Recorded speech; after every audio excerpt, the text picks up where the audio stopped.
Hello friends, welcome to my channel. Today we will see and learn 10 lines essay on Ratan Tata. Number 1. Ratan Tata is an Indian industrialist. Number 2. He was born on 28 December 1937. Third, he was son of Naval Tata and Soni Tata. Fourth, he completed graduation in 1955 in New York City.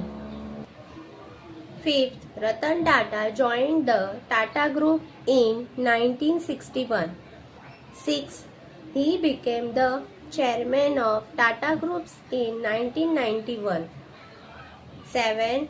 He donated millions of educations and healthcare. 8. He was retired as chairman 2012. 9. He graduated from the Cornell University College of Architecture with a bachelor's degree in architecture. 10. He passed away at the age of 86 at a Mumbai on 9th October 2024. Thank you watching my video. Like and subscribe my channel. Thank you.